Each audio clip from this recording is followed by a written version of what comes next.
à leurs multiples et variés besoins.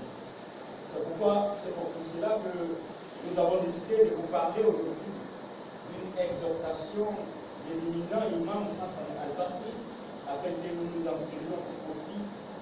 Ici, cette érudit met en exergue les réalités manifestes sans habitude aucune.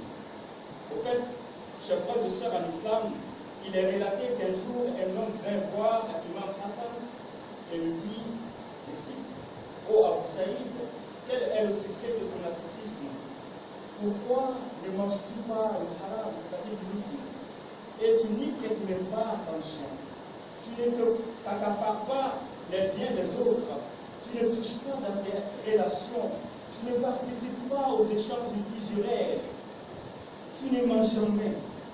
Que fais-tu pour rester honnête, sincère, toujours satisfait de ce que Allah t'a donné? » L'imam répondit pour 4 choses. Alors l'homme répliqua, lesquelles?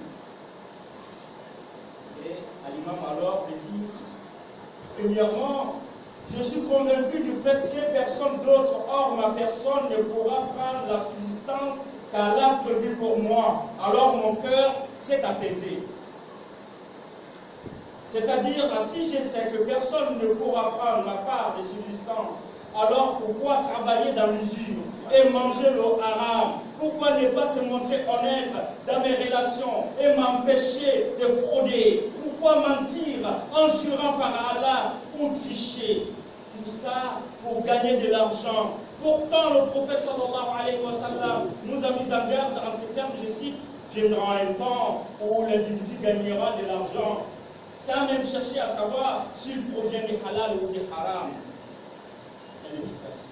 Alors qu'Allah dit dans le Saint-Coran, je cite, il n'y a point de bête sur terre dont la subsistance n'incombe à Allah, qui connaît son gîte et son dépôt. Tout est dans un livre exclusif. Et il dit aussi, et il y a dans le ciel votre subsistance et ce qui vous a été promis. Quelqu'un disait, si le voleur était patient, il aurait tué la chose qu'il a volée sans avoir besoin de commettre le péché du vol. Deuxièmement, je suis convaincu que personne ne s'acquittera de mon devoir à ma place. Alors je m'en suis occupé. Et chacun analyse ce qu'il a accompli comme œuvre dans ce monde, sur lequel il sera jugé le jour de la résurrection. Si elles sont bonnes, il s'en réjouira et seront en cause de son bonheur éternel. Quand elles sont mauvaises, il les répugnera, car elles seront cause de son malheur éternel. Le véritable heureux est donc celui ou celle qui a délaissé ce bas monde avant qu'il ne lui donne d'eau, qui a équipé sa tombe avant qu'il n'y entre et qui a obtenu l'agrément de son Seigneur avant de le rencontrer par la mort. C'est ce qu'Allah dit, je cite, « Ô vous qui avez cru, craignez Allah que chaque âme voit bien ce qu'elle a avancé pour demain. Et craignez Allah, car Allah est parfaitement connaisseur de ce que vous faites. » Fin de citation. Troisièmement, je suis convaincu qu'Allah me voit. Alors j'ai eu honte qu'il me voie faire le péché ou commettre un acte de désobéissance. Chers frères et sœurs, ces savants nous parlent ici de la surveillance divine. Mais à présent, où se trouve-t-elle? Cette surveillance d'Allah. Avons-nous conscience de la surveillance d'Allah lorsque nous sommes dans nos marchés, dans nos quartiers, dans nos maisons, dans nos rues ou encore dans notre intimité ou pendant notre isolement?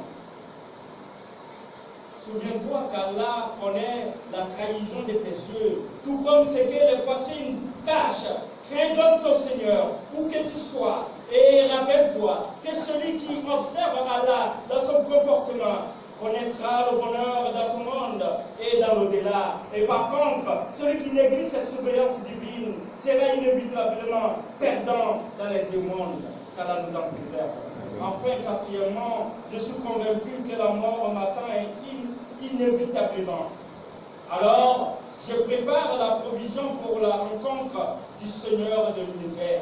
Celui qui sait que la mort est la fin de sa vie terrestre, que la terre l'accueillera, que les bêtes des terres et les anges Munkir et Menakir seront ses compagnons de chambre, que la tombe sera chambre de passage en attendant la résurrection, que le ventre de la terre est son lieu de résidence provisoire, que le jour de la résurrection est le jour de son rendez-vous avec son Seigneur Allah, et que ce jour-là, soit le paradis ou l'enfer, sera sa destination finale. Ne peut que penser sans cesse à la mort et tout ce qui s'ensuit. Chers frères et sœurs en islam, ces quatre choses-là, Hassan el-Basri les a observées et mises en pratique.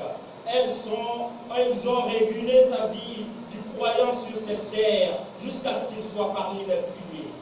Alors, servons-nous-en pour réguler également notre vie.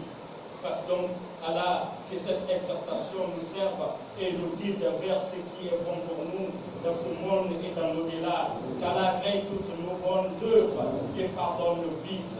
Allahumma rabbana fir lana tafsirana wa zulubana wa israfana fi amrina wa thabbit aqdamana wa ansurna ala al-qawmi al-kafirin ya arhamar rahimin. Rabbana la tu'akhidhna in nasina wa akhtana. Rabbana wa la tahmil alayna isran kama hamaltahu ala alladhina min qablina. Rabbana wa la tuhammilna ma la taqata lana bihi. واعف عنا واغفر لنا وارحمنا انت مولانا فانصرنا على القوم الكافرين. ربنا اتنا في الدنيا حسنه وفي الاخره حسنه وقنا عذاب النار وقنا عذاب القبر. اللهم صل على محمد وعلى ال محمد كما صليت على ابراهيم وعلى ال ابراهيم في العالمين